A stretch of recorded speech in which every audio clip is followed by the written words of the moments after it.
hoje vamos para o nosso segundo tema da nossa conferência, que é... Esse aqui é a terceira, tá? A esperança é a terceira, é Cristo servo sofredor, avisando para o pessoal de lá só. É Cristo servo sofredor. E antes, então, de nós começarmos o nosso tema de hoje, eu queria fazer uma pequena revisão de ontem, para aquelas que não puderam vir ou para aquelas que vieram também, né? A gente possa juntas aqui lembrar do que nós conversamos ontem. Conversamos um pouquinho sobre a realidade do sofrimento. Meditamos no texto de Tiago, capítulo 1, versículos 2 a 8, e vimos que na teologia bíblica, depois que o pecado entrou no mundo, depois da queda, o sofrimento ele é algo com que nós temos que lidar. Tudo foi afetado pela queda, né? Nós sofremos, toda a criação sofre. E vimos também, então, que o sofrimento é algo natural, também na vida do cristão, né? Existe uma teologia aí que diz que se você vier para Jesus, seus problemas estarão todos resolvidos aqui nessa terra. De fato, Jesus resolve todos os nossos problemas. Mas aqui nessa terra, nós passaremos por algumas aflições, como nós vimos ontem. Então, o sofrimento é algo natural na vida do crente. Nós não devemos estranhar o fato de termos que lidar com o sofrimento durante a nossa jornada cristã aqui. Pois essa é a forma que o Pai usa para nos fazer mais parecidas com Cristo. Então, algo muito joia que nós vimos ontem é que o nosso sofrimento não é em vão. Ele tem um propósito. O Senhor sempre usa as tribulações, as lutas da nossa vida para nos fazer sair perfeitas e íntegras, como Tiago dizia ontem, né? Mais parecidas do que Cristo. E nós vimos 3 lições no texto de Tiago. Sabe que vocês lembram o que nós vimos? A primeira é que há um propósito divino nas provações. Essa era a primeira lição que nós vimos ontem. A segunda é que nós temos o recurso da sabedoria divina à nossa disposição. Então, quando a dificuldade chegar, eu posso clamar ao Senhor, posso pedir a Ele que me dá sabedoria para lidar com as lutas, e Ele não dá assim, né? Ele dá liberalmente, a Bíblia diz, generosamente, Ele derrama da sabedoria sobre nós. E a terceira e última lição que nós vimos ontem é que nós somos chamadas a ter uma fé inabalável, uma fé que não duvida, uma fé que não fica oscilando entre crer e não crer, né? Uma fé que confia no Senhor, e não confia que tudo vai dar certo porque nós somos boas, mas confia que nós temos um Deus imutável, poderoso, vitorioso, que está presente na tempestade e que nos ajuda. Então, depois dessa pequena revisão, vamos adiante falar um pouquinho sobre o nosso maior exemplo de sofrimento, que é Cristo. Nós nos deparamos por aí, minhas irmãs, com algumas pessoas que acham que não merecem sofrer. E às vezes eu sou essa pessoa, que quando eu enfrento luta, eu fico assim, por que eu, Senhor? De novo eu, Senhor, mais um problema na minha vida. E às vezes a gente se acha imerecedora das lutas que o Senhor permite nas nossas vidas. Em algum momento, é bem provável que eu e você já nos sentimos e já fizemos questionamentos ao Senhor do porquê Ele permite algumas coisas nas nossas vidas. Mas será que nós somos tão boas assim que não merecemos sofrer? Separei alguns textos bíblicos aqui, só para a gente poder ver o que a Bíblia fala sobre todos os homens, todas as mulheres, todas as pessoas.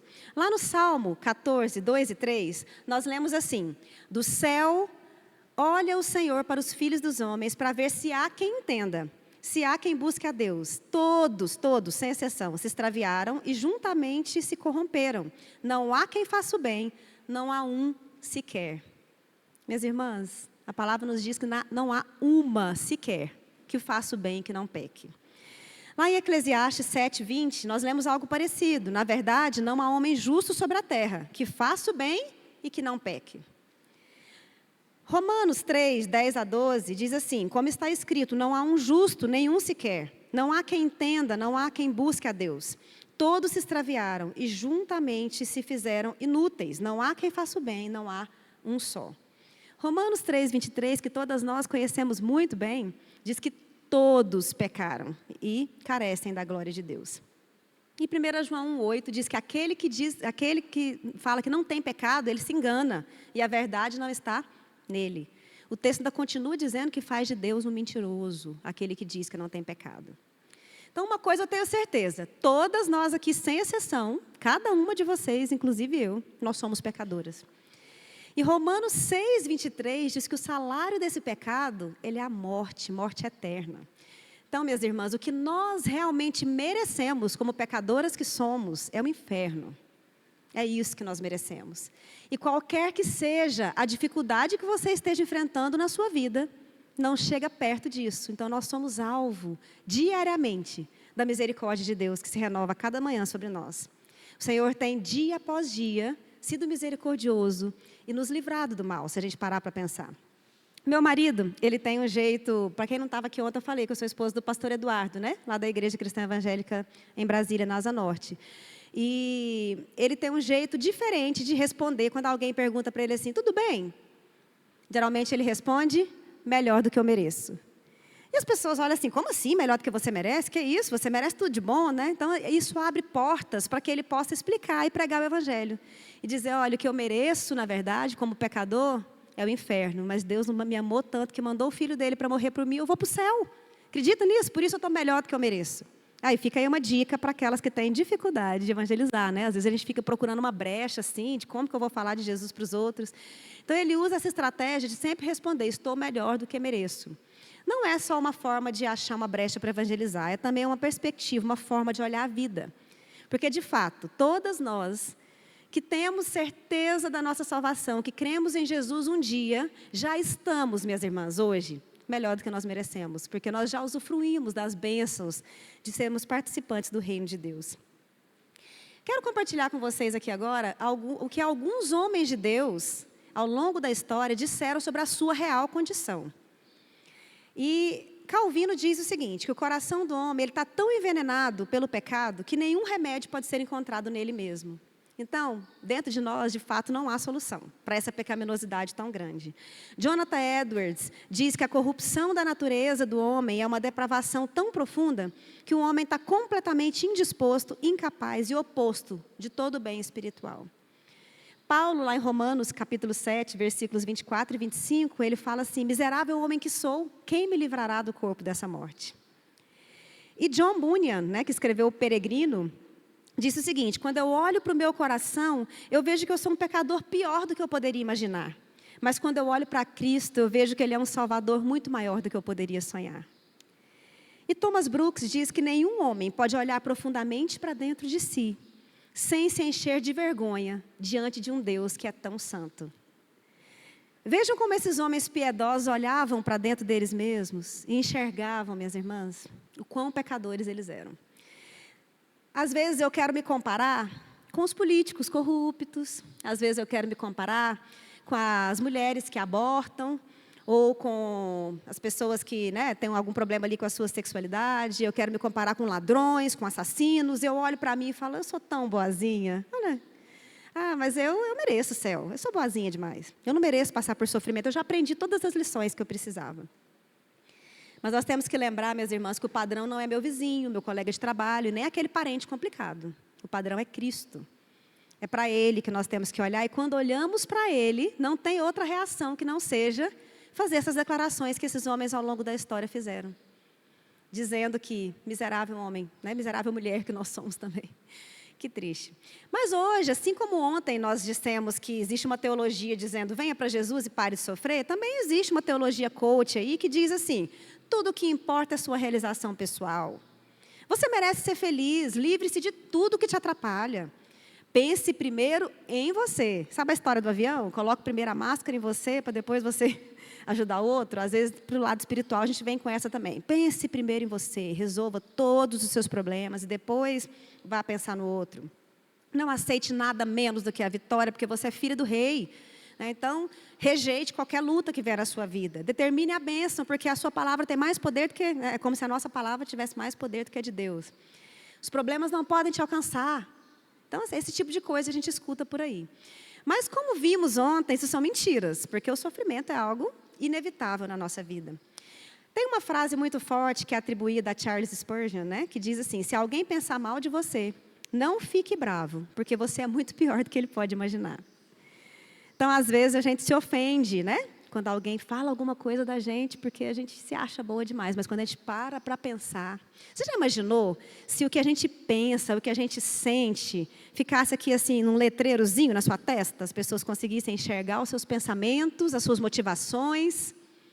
Acho que a gente passaria muita vergonha, não é mesmo, minhas irmãs? Nós conseguimos, às vezes, disfarçar a forma de agir, a forma de falar, mas para o Senhor nós não conseguimos, porque Ele vê lá no nosso coração. Ele vê o que a gente pensa, Ele vê as nossas intenções. Mas toda essa introdução foi só para mostrar que nós merecemos sim sofrer. Então, às vezes achamos que não, mas merecemos. E o Senhor, Ele está aí nos perdoando dia após dia, quando nós caímos de novo no mesmo pecado. Ele estende graça, nos abençoa, nos livra.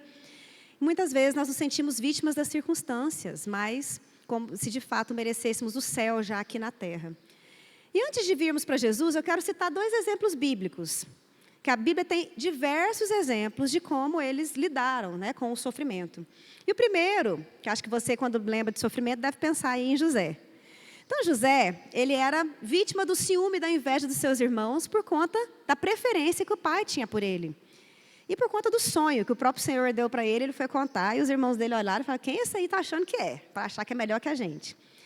Ele acabou sendo vendido como escravo para os midianitas e foi parar no Egito. Nós conhecemos bem a história de José. E ali, quando pareceu que a coisa ia começar a melhorar, né, ele arrumou um bom emprego na casa de Potifar, veio outro balde de água fria. Ele foi vítima ali da calúnia da mulher de Potifar, que acusou de assédio sexual. E ele foi de novo parar na cadeia. Ali na cadeia também o Senhor estava com ele. Onde José estava, o Senhor o abençoava. E ele viu ali, então, ele foi abençoado, né? E o Senhor fala, a Bíblia diz que ele encontrou favor aos olhos do carcereiro. E o carcereiro deu ali para ele o cuidado de toda a prisão. Até que veio uma nova oportunidade de interpretar o sonho do copeiro e do padeiro. E o copeiro, que foi quem sobreviveu ali, ele prometeu que ia lembrar de José quando saísse lá. Mas lembrou? Não. Então, de novo, outro balde de água fria. Até que finalmente chegou o dia em que o faraó teve um rei, teve um sonho, e ninguém conseguia interpretar aquele sonho. E, de repente, o copeiro lembrou de José. E José finalmente veio e interpretou o sonho de faraó. E lá em Gênesis 41, de 37 a 44, nós lemos o seguinte, que o conselho de José foi agradável a Faraó e a todos os seus oficiais. Então Faraó disse a eles, acharíamos porventura um homem como este, em quem há o Espírito de Deus? Depois disse Faraó a José, visto que Deus te fez saber todas essas coisas, ninguém há tão ajuizado e sábio como tu no Egito. Administrarás a minha casa e a tua palavra obedecerá todo o meu povo. Somente no trono eu serei maior do que tu. E disse Faraó a José, vês que eu te faço autoridade sobre toda a terra do Egito. Então tirou o Faraó o seu anel de sinete da mão, pôs na mão de José, fê-lo vestir roupas de linho e lhe pôs no pescoço um colar de ouro. E fê-lo subir ao seu segundo carro e clamavam diante dele, inclinai-vos, desse modo constituiu sobre toda a terra do Egito. Disse ainda Faraó a José, eu sou o Faraó, contudo sem a tua ordem, ninguém levantará mão ou pé em toda a terra do Egito. Demorou, minhas irmãs, foram anos aqui, até José finalmente começar a experimentar bonança depois da tempestade. Mas mais lindo ainda do que ver o Senhor exaltando José e fazendo ele prosperar ali no Egito, é ver lá no final de Gênesis, no capítulo 50, como José encarou todas as lutas que o Senhor trouxe na vida dele. Nos versículos 18 a 21 de Gênesis 50, nós lemos assim, depois vieram também os irmãos a José, prostraram-se diante dele e disseram, eis-nos aqui por teus servos. E respondeu-lhes José, não temais, acaso estou eu no lugar de Deus? Vós, na verdade, intentaste o mal contra mim, porém o Senhor o tornou em bem, para fazer como vedes agora, que se conserve muita gente em vida. Não temais, pois eu vos sustentarei a vós outros e aos vossos filhos. Assim consolou e lhes falou ao coração. Então José vira para os seus irmãos ali no momento que talvez muitas de nós estaríamos assim, finalmente chegou a hora da vingança. Agora é minha vez, né? Então assim, sofreu várias consequências ali resultantes daquela atitude dos irmãos de vendê-lo como escravo. E naquele momento ali, ele enxerga a mão de Deus. E ele olha e fala, vocês tentaram fazer o mal contra mim, mas o Senhor tornou isso em bem. Deus tinha um propósito, Ele me trouxe para cá porque Ele queria preservar a vida de vocês, porque vem aí mais 5 anos de fome. Lindo demais essa forma de encarar as coisas, não é, minhas irmãs? Quando falamos de exemplos bíblicos, tem um outro também, que quando falamos de sofrimento não dá para deixar de fora, né? Que é Jó. Nós temos um livro inteiro contando a história de um servo do Senhor que sofreu muito, muito mesmo. Humanamente falando, ele era um homem, no começo ali, no capítulo 1, descreve como um homem muito abençoado, rico, com filhos, temente ao Senhor. A Bíblia diz que Jó fazia sacrifícios pensando que talvez um dos seus filhos pudesse ter pecado. Veja que homem temente ao Senhor. Ainda assim, as provações chegaram. Ali no livro de Jó, uma situação diferente, né? Deus chega para Satanás e fala, você viu meu servo Jó, como ele é temente ao Senhor? E o que Satanás fala para ele? Ele só é assim temente porque a vida dele é muito boa. Ele não tem problema. Rico, filhos, né, tudo bom ali, tudo maravilhoso na vida dele. Até que o Senhor, então, permite, né, que Satanás toque ali para mostrar que a fidelidade de Jó não era só porque estava tudo bem na vida dele. Até a sua saúde foi tocada. Jó teve amigos que o acusaram de que ele estava sofrendo tudo aquilo ali, porque era pecado não confessado na vida dele. Até a sua própria esposa, em alguns momentos, desanimaram e falaram, amaldiçoa, né, esse dia aí, morre. Então, não foi fácil para Jó lidar ali. Imagina, minhas irmãs, nenhuma de nós, eu acho que enfrentamos situações parecidas com Jó. Numa mesma noite, 10 dos seus filhos morreram, né? Todos os seus rebanhos, sua casa foi destruída, seus rebanhos morreram. E depois de um tempo, a sua saúde ficou muito debilitada. Então, foram circunstâncias muito difíceis. E tem um determinado momento do livro que Jó começa a fazer perguntas para Deus. E Jó chega e fala, Senhor, né? E Deus ignora Jó, não responde no começo, não. Mas chega um certo momento que Deus começa a responder. Mas ele responde, não é dando porquê. Ele responde falando assim, olha quem eu sou. Onde é que estava você quando eu fiz o mundo? E de repente Jó vê quão pequeno ele era. E Jó não consegue duvidar do propósito de Deus nas lutas que ele estava enfrentando. E aí lá no capítulo 42, no finalzinho do livro de Jó, dos versículos 1 a 5, nós lemos assim. Então respondeu Jó ao Senhor, bem sei que tudo podes, e nenhum dos seus planos pode ser frustrado. Quem é aquele, como disseste, que sem conhecimento encobre o conselho? Na verdade, eu falava do que não entendia, coisas maravilhosas demais para mim, coisas que eu não conhecia. Escuta-me, pois, havias dito, e eu falarei, e eu te perguntarei, e tu me ensinarás. Antes eu te conhecia só de ouvir falar, mas agora os meus olhos te veem. Minhas irmãs, pensa que testemunho lindo. No final de tudo, Jó pôde olhar para trás e falar, Senhor, eu aprendi muito durante toda essa luta que eu enfrentei. Não foi em vão o meu sofrimento. Trazendo de novo aqui Elizabeth Elliot, falando sobre Jó, ela disse assim, que Jó não era capaz de responder os questionamentos de Deus, né, que Deus fez para ele. Onde você estava? Quem é você para vir me questionar? E ela disse que nas tribulações que ela enfrentou, Deus também não deu explicações para ela. Ela também não entendia o porquê. Mas ela sentia a companhia do Senhor presente em cada dia da sua vida. E é isso que nós precisamos. Quem de nós, no pior buraco que já esteve, necessitou de algo mais importante do que a companhia? E a companhia de um Deus que nunca nos abandona. Simplesmente alguém. Às vezes a Deus se faz presente através de amigos, através de pessoas que Ele coloca na nossa vida. E às vezes a pessoa está ali só presente.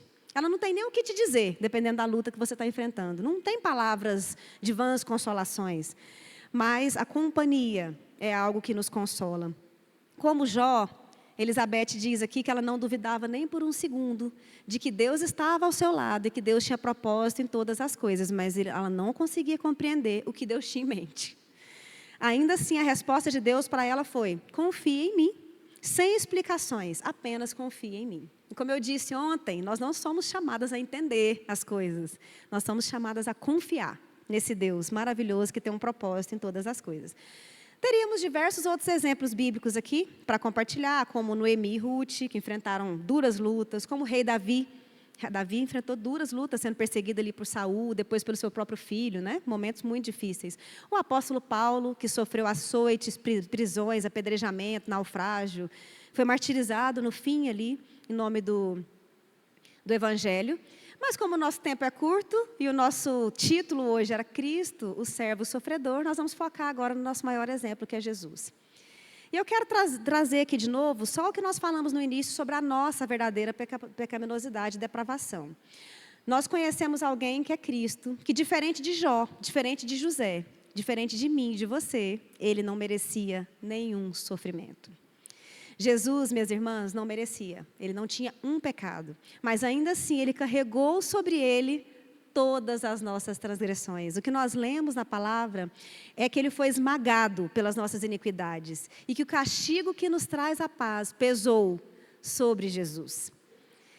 Ele se compadece de nós no nosso sofrimento. Não só porque ele sabe todas as coisas, mas porque ele sabe o que é sofrer. Ontem nós falamos um pouquinho, né, sobre o fato de Deus ser soberano e não perder o controle das circunstâncias que nos assolam. Deus tem o poder sobre todas as circunstâncias, mas uma coisa que é um diferencial do cristianismo em relação a outras religiões, é que o nosso Deus é o único Deus que sofre. É um Deus que se fez homem, que habitou entre nós e que sofreu. Isso é lindo demais, minhas irmãs. Muito lindo. Tim Keller, ele diz que a razão principal dos cristãos insistirem que podem confiar em Deus em meio ao sofrimento é porque o próprio Deus sofreu em carne. O próprio Jesus sentiu como se fosse o abandono de Deus ali, quando ele fala lá em Marcos 15:34. Ele diz, Deus meu, por que me desamparaste? Jesus, minhas irmãs, ele é criador, rei, dono do universo, mas ele veio ao mundo não para um trono de glória naquele momento ali da encarnação, ele veio ao mundo para a cruz. Que texto lindo nós lemos lá em Filipenses capítulo 2, dizendo que Cristo abriu mão da sua glória e desceu, se humilhou, tomou forma de servo e foi obediente até a morte de cruz. Ai, nós temos um Salvador maravilhoso demais. Não sei vocês, mas quando eu olho para esse Jesus e tudo que ele sofreu por mim, minhas irmãs, isso me faz amá-lo cada dia mais. Ontem eu citei um livro para vocês, que eu falei que foram os dois principais, né, que eu baseei os meus estudos, foi O Sofrimento Não É Em Vão, da Elizabeth Elliot, e Caminhando com Deus em Meio à Dor e ao Sofrimento, do Tim Keller. Nesse livro ele tem um capítulo inteiro dedicado ao sofrimento de Jesus. E ele destaca que nós lemos nos evangelhos que Jesus sofreu todo tipo de coisa. Ele sofreu pressões, sofreu dificuldades, sofreu dores, que são comuns a nós, seres humanos. Ele sentiu cansaço, sentiu sede. Lemos isso lá em João 4:6. Ele sentiu aflição, sua alma ficou angustiada. Vemos em Marcos 3:5, João 11:35, João 12:27. Ali no Getsêmani, fala que ele chorou lágrimas, ele estava extremamente angustiado. Ele conheceu a tristeza e foi incompreendido pelos seus amigos próximos, ele foi abandonado pela própria família. Jesus foi tentado pelo diabo. E é impressionante que lá em Hebreus nós lemos que Jesus aprendeu por meio do sofrimento. Olha que impressionante isso, minhas irmãs. Até Jesus aprendeu por meio do sofrimento. E Don Carson, ele nos diz o seguinte, que o Deus em quem confiamos sabe o que é sofrimento, não apenas pelo modo pelo qual sabe todas as coisas, pela sua onisciência, mas por experiência própria. Então, nós temos um Deus que sabe o que é sofrer. No fim da vida aqui na Terra, nós nos deparamos ali com os momentos mais sofridos de Jesus, né? Com a sua paixão.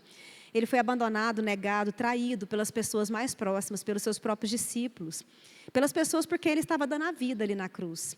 Essa foi uma experiência muito pesada. Em última análise, assim, incompreensível para nós, né, como humanos. A gente não consegue nem ter noção, ter ideia do que significou essa agonia infinita que Jesus sofreu por nós. Minhas irmãs, para fazer justiça, para punir o pecado, de modo que Deus Pai pudesse nos perdoar e nos receber, Jesus teve que suportar nele mesmo a punição pelo nosso pecado. Ele recebeu todo o castigo que quem merecia era eu e você. É quase um inferno ali o que Jesus sofreu. Eu li, né, nesse livro dizendo que foi um mar de sofrimentos em que Jesus nadou ali. É inimaginável. Mas nós, diferente de Jesus que se sentiu abandonado ali na cruz, nós temos uma promessa de que nunca, jamais Ele nos abandonará. Então, independente do que você enfrente, teremos sempre a presença consoladora de Cristo ali conosco. Lutero afirmou que o nosso sofrimento não conquista, nem faz por merecer a nossa salvação.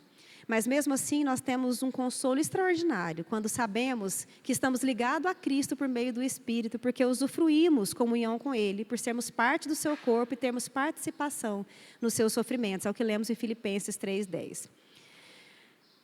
McCartney diz o seguinte, que Cristo aprendeu a ser humano por meio dos seus sofrimentos. E da mesma forma, nós aprendemos a ser como Cristo por meio dos nossos sofrimentos. Então, como nós lemos em Hebreus, que Cristo aprendeu o sofrimento, aprendeu por meio do sofrimento, nós aprendemos a sermos mais parecidas com Ele, por meio do que sofremos.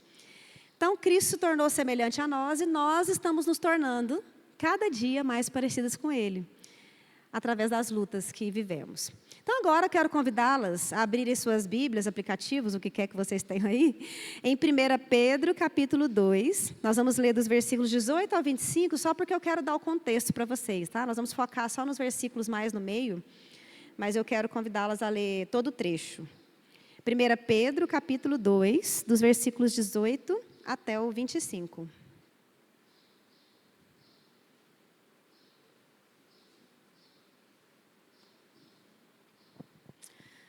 Diz assim a palavra do Senhor, a partir do versículo 18. Servos, sede submissos com todo temor ao Senhor, não somente se for bom e cordato, mas também ao perverso.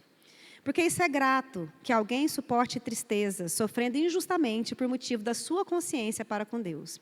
Pois que glória há, se pecando e sendo esbofeteados por isso, o suportais com paciência. Se, entretanto, quando praticais o bem, sois igualmente afligidos e o suportais com paciência, isso é grato a Deus. Porquanto, para isto mesmo fostes chamados, pois que Cristo também sofreu em vosso lugar, deixando-vos o exemplo para seguirdes os seus passos, o qual não cometeu pecado nem dolo algum, se achou na sua boca. Pois ele, quando ultrajado, não revidava com ultraje. Quando maltratado, não fazia ameaças. Mas entregava-se àquele que julga retamente, carregando ele mesmo em seu corpo, sobre o madeiro, os nossos pecados, para que nós, mortos para os pecados, vivamos para a justiça. Por suas chagas fomos sarados, porque estáveis desgarrados como ovelhas. Agora, porém, vos convertestes ao pastor e bispo da vossa alma. Então, hoje nós vamos aprender aqui algumas lições com o apóstolo Pedro. Ontem nós aprendemos com o Tiago e agora pela manhã com o apóstolo Pedro.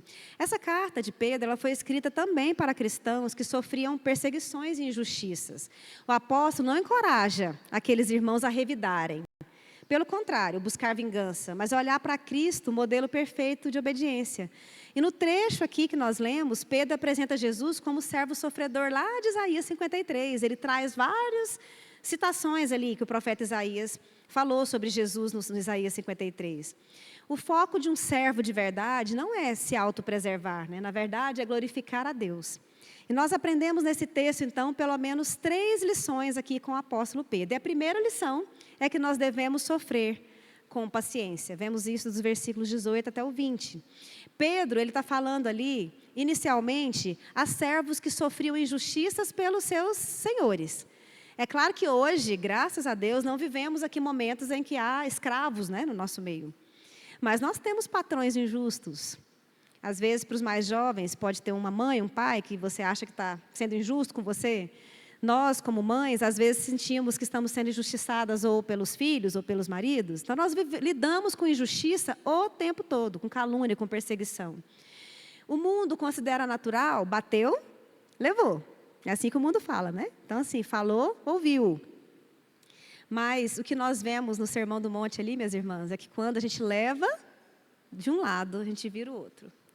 Quando alguém nos pede para andar 1 milha, eu ando 2. Quando alguém leva a minha capa, eu dou também minha túnica. O padrão cristão é muito mais elevado do que o que o mundo fala. É claro que isso não significa que eu tenho que ser cúmplice do mal. Que as pessoas vão me fazer de gato e sapato, vão fazer o que quiserem, e eu nunca vou poder falar nada. Não é isso. Mas o que está querendo dizer ali o apóstolo Pedro é que eu tenho que confiar que tem um Deus que no tempo certo vai fazer justiça quando eu não consigo fazer.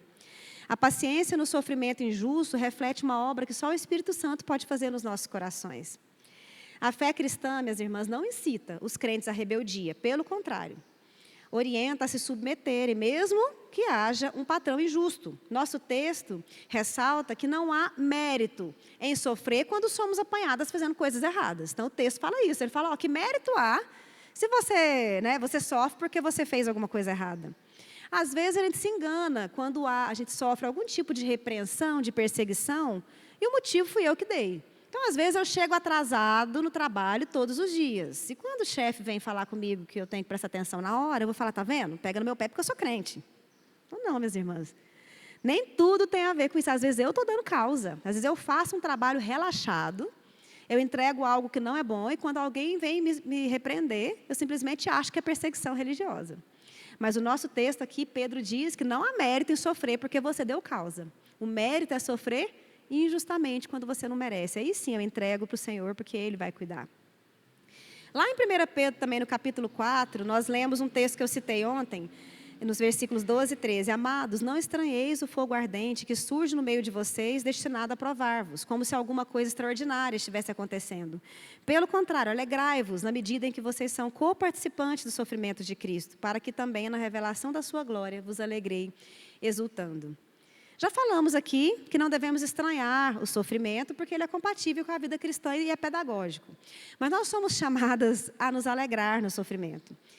E Paulo nos ensina que Paulo, lá em Romanos 5, nos ensina que a tribulação, ela produz perseverança, e a perseverança gera depois experiência. Assim como o Tiago falou ontem, nós vamos sair um pouquinho mais maduras ali do outro lado. Então, é a experiência que gera em nós. Deus prometeu que estaria conosco em meio da tribulação. Então, à medida que nós suportamos as tribulações, nós experimentamos essa providência divina do Senhor conosco em todos os momentos de necessidade.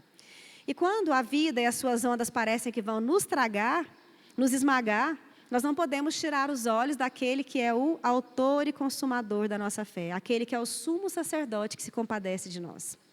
Então, minhas irmãs, para que possamos nos aproximar do trono da graça com confiança, nós devemos pedir sabedoria a Deus, como vimos ontem, que dá generosamente, entregar o nosso coração ao oleiro, aquele que nos criou, para que Ele possa trabalhar o nosso coração da forma que Ele quiser, trazendo perseverança, maturidade e fé. Elizabeth Elliot disse que o sofrimento foi um meio insubstituível pelo qual ela aprendeu uma verdade indispensável. Olha que profundo isso. O sofrimento foi um meio insubstituível pelo qual eu aprendi uma verdade indispensável. Tem coisas, como vimos ontem, que só aprendemos por meio das lutas. Então, vimos em primeiro lugar que o apóstolo Pedro nos ensina que devemos sofrer com paciência. E em segundo lugar, nós aprendemos com o apóstolo Pedro que Cristo é o nosso exemplo perfeito. Nosso chamado inclui, sim, sofrer como Cristo sofreu. Ele é o nosso exemplo de obediência, de mansidão. Ali diz que ele não reclamou, não revidou. Então, ele teve ali suas palavras e o seu coração guardados. Porque ele entregou aquele que julga com justiça. O cristão não sofre em vão, ele sofre seguindo os passos de Jesus, seguindo o seu modelo e o seu exemplo. Pedro nos exorta, como exortou aqueles crentes, a serem submissas mesmo em circunstâncias adversas. Seguindo o modelo de Cristo, que foi submisso quando estava sendo injustiçado ali na cruz. Jesus sempre, ali naquele momento, estava sendo injustiçado. Nós, nem sempre. Como dissemos aqui, às vezes estamos de fato sofrendo consequências porque merecemos. Mas Jesus não merecia. E Matthew Henry, ele diz o seguinte: os sofrimentos de Cristo nos devem aquietar diante dos sofrimentos mais injustos e cruéis que enfrentamos no mundo. Se ele sofreu voluntariamente, não por ele, por si mesmo, mas por nós, com máxima prontidão, com perfeita paciência, de todos os lados, e tudo isso, apesar de ser um Deus homem, não deveríamos nós, que merecemos o pior, lembra? Merecemos o quê? O inferno. Nos submeter às leves aflições dessa vida que produzem para nós vantagens indizíveis? Às vezes você pode dizer assim, leve não, Aline. A minha circunstância, se eu te contar, você vai ver que não tem nada de leve.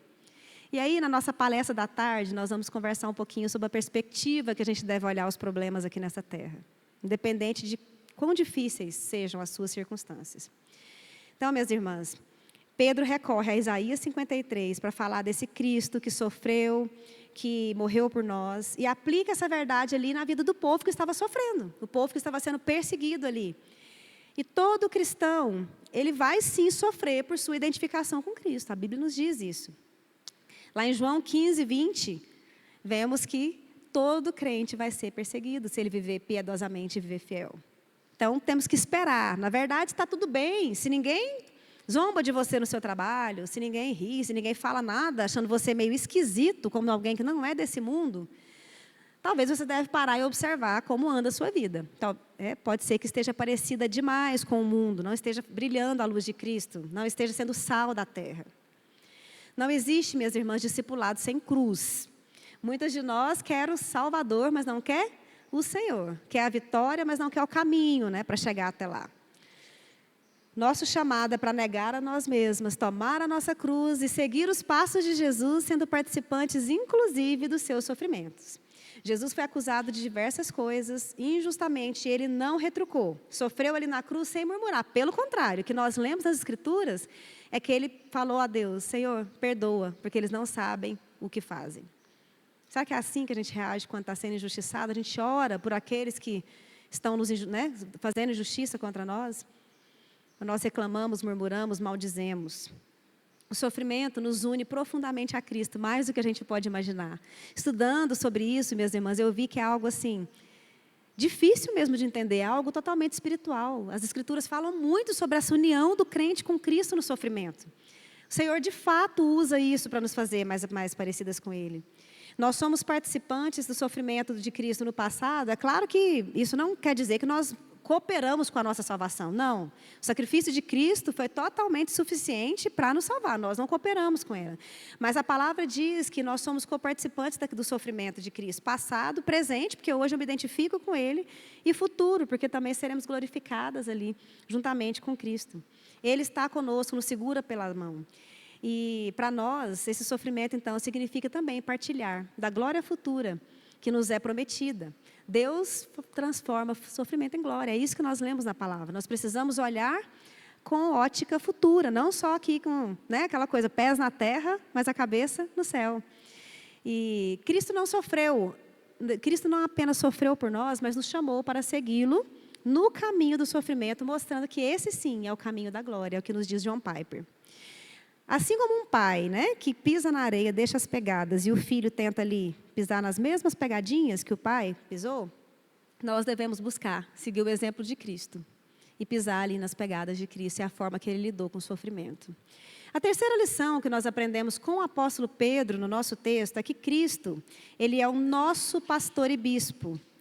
Cristo não é apenas um exemplo a ser seguido, mas Ele também nos substitui. Ele levou sobre si todos os nossos pecados. Ele sofreu não apenas a injustiça dos homens, mas o juízo do próprio Deus nele. Olha que lindo isso, minhas irmãs. O sofrimento dele resultou em cura para nós. O sofrimento de Cristo, ele nos cura e ele resultou em algo maravilhoso. É como se nós fôssemos ovelhas desgarradas e nós fomos trazidas, ali no final do texto de Pedro, diz, ao bispo e pastor das nossas almas. Hernandes Dias Lopes, falando sobre isso, diz o seguinte, que Pedro usa duas palavras riquíssimas para descrever Jesus, pastor e bispo. Pastor aponta para o cuidado desse Jesus maravilhoso, vigilância e sacrifício dele no nosso lugar. E bispo refere-se à supervisão e liderança. Jesus é o pastor da nossa alma. A igreja é o rebanho que é pastoreado por Jesus. E Jesus declara que ele é o bom pastor e dá a vida pelas suas ovelhas. Ele guia, protege, alimenta e vai atrás das ovelhas. Ele é o pastor que morreu pelas ovelhas, o grande pastor que vive pelas suas ovelhas e o supremo pastor que voltará pelas suas ovelhas. Que coisa maravilhosa, termos um pastor e bispo das nossas almas, que não só nos dá o exemplo, mas que nos ajuda nesse processo. Pedro exorta todas nós, minhas irmãs, todos os cristãos, a sofrem, a entregarem a alma aos cuidados desse pastor maravilhoso, que é totalmente capaz de cuidar de nós, independente das circunstâncias, que é fiel. Então, o que nós somos chamadas a fazer é confiar em Deus no meio do sofrimento e nos alegrar, apesar das circunstâncias, assim como Jó e José fizeram, olharam para trás e puderam olhar e falar, eu vi um propósito nisso, eu saí mais maduro depois da luta. Sabemos, como falamos ontem, que não há nada de errado em orar, colocar diante do Senhor as nossas preocupações, as nossas ansiedades e pedir ao Senhor que resolva os nossos problemas. Nós podemos fazer isso, somos chamadas a confiar em oração no Senhor as nossas lutas. Mas nem sempre a resposta dele é sim. Às vezes a resposta dele é, espera um pouquinho, vou te livrar, mas espera aí, tem que ficar mais um pouquinho aí na fornalha. Ou às vezes a resposta dele é não. Tem momentos que quando a gente pede para que o Senhor nos livre de determinado problema, Ele não faz. Vemos que Paulo fala sobre um espinho da carne que ele lidava ali durante a sua vida. Então, minhas irmãs, nós temos que lembrar que algo muito melhor está preparado para nós. Há um outro reino, há um outro nível, um reino invisível que nós não podemos ver agora, mas nós nos movemos em direção a ele. E essa lição é uma lição de grande importância quando nós queremos aprender a processar de forma bíblica o sofrimento. Quando algo nos é tirado, O sofrimento é real, ele é legítimo. Às vezes, a gente quer criticar alguém que está sofrendo um luto, sofrendo um casamento, né, que acabou, algo assim. Mas o sofrimento é legítimo. Nós somos humanas e nós sofremos, sim. E não é que devemos não chorar, devemos estar pulando de alegria em meio aos problemas. Não é isso. A questão é a perspectiva de que aquilo ali não é o fim, né? Aquilo ali não é a última palavra. E que meu sofrimento nessa terra, por maior que ele seja, ele não é o fim. Muitas vezes nós ficamos abatidos de forma desproporcional. Sabem por quê? Porque o sofrimento ele está ligado a algo que tomou o lugar de Deus na nossa vida. Então, é como assim, meu marido é tudo para mim. Se o Senhor me tira aquele marido, ou por meio do luto, ou por meio de um divórcio, pronto, minha vida acabou, não tem mais sentido de existir. Ou os meus filhos são tudo para mim. E quando os filhos saem de casa, eu vou lidar ali com o ninho vazio, ou quando o Senhor, misericórdia, né, leva um filho, aí eu perco a minha razão de existir. Meu trabalho talvez é tudo para mim. Não sei qual que é o ídolo aí do seu coração, né? E às vezes quando você perde aquele trabalho, aí você perde a sua razão de existir. Então, quando algo adquire uma importância excessiva na nossa vida, em termos espirituais e emocionais, nós estávamos encarando aquilo ali como um ídolo, e aí é difícil superar quando aquilo nos é tirado. Nós dizemos, às vezes, que Jesus é o que mais importa. Jesus é o mais importante da minha vida. Mas, na prática, muitas vezes, não vivemos assim. Porque Jesus não nos será tirado. Jesus está sempre conosco. Nós temos garantia eterna da nossa salvação. Uma vez em Cristo, estaremos para sempre nele. Porque aquele que é poderoso não vai deixar que nós sejamos arrebatadas da mão do Pai. É o que a Bíblia nos diz. Então, Jesus não pode nos ser tirado, minhas irmãs. Tudo que importa é Ele. E o relacionamento com Deus e a presença do Senhor conosco são as únicas coisas que realmente importam, e isso não será tirado. Então, isso deveria nos deixar animadas e cheias de coragem para poder continuar aqui nessa vida. Elizabeth Elliot diz o seguinte, que seja qual for o cálice que o Senhor estivesse oferecendo a ela, dor, tristeza, sofrimento, lamento, ou também grandes alegrias, ela estava disposta a tomar, porque ela confia totalmente no Senhor. O Calvário, minhas irmãs, é a grande prova de que Deus dá um sofrimento segundo a vontade divina, mas que sempre conduz em última análise à vitória. Quero concluir recordando aqui o que nós vimos nessa manhã. O cristão ele é chamado a sofrer, sim, mas sofrer com paciência, não é de qualquer forma. O cristão também, ele olha para Cristo como exemplo perfeito de quem sofreu. E o cristão, ele confia em Cristo como aquele que o substitui e capacita, pois Ele é o nosso pastor e bispo das nossas almas. Então, quando você sofrer qualquer tipo de injustiça, enfrentar qualquer tipo de problema, lembre-se que nós estamos sendo moldadas à semelhança de Jesus, esse servo sofredor. E o nosso consolo é que Ele já levou o maior peso sobre Ele na cruz. Ele levou o castigo dos nossos pecados. Então, nós seguimos os passos de Jesus, confiando que Deus Pai, o justo juiz, vindicará o seu povo e nos conduzirá à glória. Minhas irmãs queridas, nós aprendemos com esse exemplo, o quê? Com esse exemplo de Jesus, que o segredo para que não andemos cabisbaixas, tristes, murmurando, quando enfrentamos desafios e desertos, é confiar que o nosso Deus é soberano, nunca perde o controle e que Ele tem um propósito em todas as coisas. Deus não tem prazer, como falamos ontem, em simplesmente nos ver sofrer, por sofrer. Ele está moldando a imagem de Jesus em nós. Mas isso não é natural, não é? O apóstolo Paulo diz que ele teve que aprender o segredo de viver contente em toda e qualquer situação. Não sei quantas de vocês já leram aquele livro do William Barclay, O Segredo do Contentamento. Que livro maravilhoso, minhas irmãs. Mais uma indicação para vocês, ele vai estar lá no final, na bibliografia. William Barclay diz o seguinte sobre o contentamento: a busca por uma felicidade fundada apenas nas circunstâncias da vida gera inquietação e descontentamento na nossa alma. Mas o apóstolo Paulo, em Filipenses, testifica que aprendeu a viver contente em toda e qualquer circunstância. Ele está contente independente da situação. A alegria refere-se a um estado de satisfação que ocorre nas Escrituras quando há um reconhecimento de que Deus está no controle, independente da situação. A alegria não é uma felicidade superficial e momentânea, é algo muito mais profundo. O coração alegre é um coração contente, pois reconhece e tem prazer no poder soberano e na bondade providencial de Deus. Por que será que Paulo era capaz de cantar louvores mesmo preso? Como ele podia se alegrar nos momentos que ele estava cansado, com fome, sendo perseguido, apedrejado? O segredo é que ele tinha muito claro o motivo pelo qual ele estava vivendo. Não era para agradar ele mesmo. Ele não estava vivendo para ter as suas necessidades ou desejos satisfeitos. Desde a conversão do apóstolo Paulo no caminho de Damasco, ele tinha uma paixão ardente, viver para a glória de Deus. Tudo o que importava era conhecer mais desse Deus e torná-lo conhecido. O meu versículo preferido na Bíblia é Atos 20, 24. E o apóstolo Paulo diz o seguinte lá: em nada considero a vida preciosa para mim mesmo, contando que eu complete a minha carreira e o ministério que recebi do Senhor Jesus para testemunhar o evangelho da graça de Deus. Olha que coisa linda. Em nada eu considero a vida preciosa para mim mesmo. Então, para viver contente, independente da situação, é algo que eu coloco Cristo em primeiro lugar. Eu saio do centro e coloco Cristo em primeiro lugar. O lema da vida de Paulo era que o viver era Cristo e o morrer era lucro. Não importava o que isso lhe custasse, mesmo que fosse a sua vida. Paulo tinha entendido que o mais importante era Cristo. Então, minha irmã, eu quero te contar uma coisa. Não é você que importa, não sou eu que importa. Nós não somos o centro do universo, o mundo não gira ao meu redor. Quem importa é Cristo. A Bíblia é uma história sobre Deus. Quem está no centro é Deus. E nós fomos criadas para a glória, para o louvor e para a glória desse Deus maravilhoso. Contentamento é um alvo que eu e você podemos sim atingir. É desafiador, é difícil, mas a Bíblia diz que nós podemos aprender o segredo de viver contentes. O mesmo Deus que fortalecia Paulo naquelas circunstâncias tão difíceis, é o mesmo Deus que hoje pode nos ajudar. E o contentamento, ele não é algo natural, como nós dissemos. Nós precisamos exercitá-lo. Não é a resposta natural às circunstâncias da vida. Naturalmente, humanamente falando, o que vem é o desespero mesmo. Mas nós precisamos reconhecer a providência de Deus em cada situação que nós enfrentamos, mesmo quando nós somos maltratadas pelos ímpios.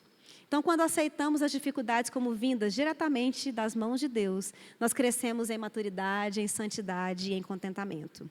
Eu não sei qual é o tamanho do problema que você está enfrentando nesse momento na sua vida, mas Deus sabe.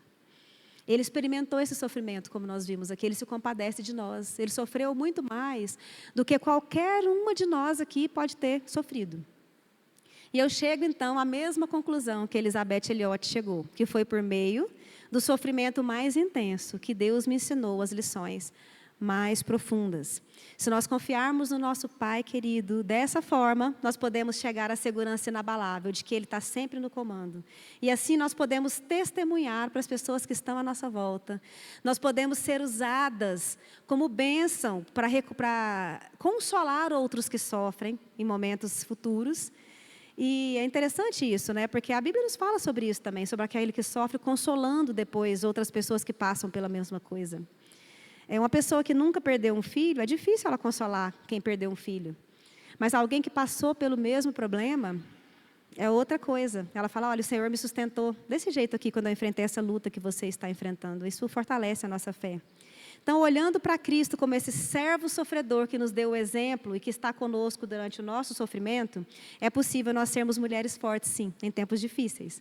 Então, que nós possamos prosseguir para o alvo. Lembrando sempre, minhas irmãs, do nosso Salvador maravilhoso, que sofreu em nosso lugar e que nos ajuda a passar pelo nosso sofrimento. Quero deixar com vocês aqui agora os livros que eu me baseei. Estão ali. O Sofrimento Não é em Vão, novamente, da Elisabeth Elliot, O Segredo do Contentamento e Caminhando com Deus em Meio à Dor e ao Sofrimento. Pode passar o próximo, por favor. E esses dois comentários de 1 Pedro, do Hernandes Dias Lopes e do Matthew Henry. Então, essas foram as bibliografias utilizadas. Eu quero encerrar, já estou terminando, só falando de um testemunho, né, de algo que nós enfrentamos há 2 anos atrás. Nós descobrimos que o Eduardo estava com câncer na tireoide, né? Acho que algumas de vocês podem ter ficado sabendo, pode ter orado por isso. E foi muito interessante, porque eu fiquei muito mais abalada do que ele, né? Acho que o Eduardo falava assim, o que esse câncer pode fazer comigo que não seja me levar para o céu? Era assim que ele respondia. Eu falei, tá, mas ele pode me deixar viúva, né? Então, para a gente aqui, para a gente que vai ficar, parece que é mais difícil. E ele lidou com aquilo tudo ali de uma forma impressionante. E não era só no púlpito, não era só na frente das pessoas. Eu que estava ali dentro de casa, vivenciando todo o processo, foi impressionante ver como aquilo trouxe uma perspectiva de céu para ele. Como deu... Meu marido sempre foi conhecido por ser evangelista, por poder aproveitar essas oportunidades que eu falei e pregar o evangelho, né, para todo mundo que passa por ele. Mas aquilo acontecia, mas estava um pouco assim, meio...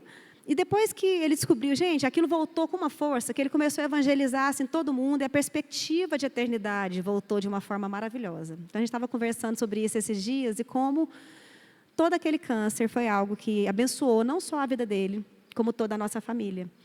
Acho que é John Piper, né, que tem um livro, Não Desperdice o Seu Câncer. Então, assim, independente do que a gente viva, não devemos desperdiçar a oportunidade de nos parecermos mais com Cristo, de brilharmos nossa luz para esse mundo aí, esse mundo que fica desesperado quando os problemas vêm. A paz que excede todo entendimento é possível porque nós temos um Deus que proporciona isso, porque nós temos o Espírito Santo dentro de cada uma de nós.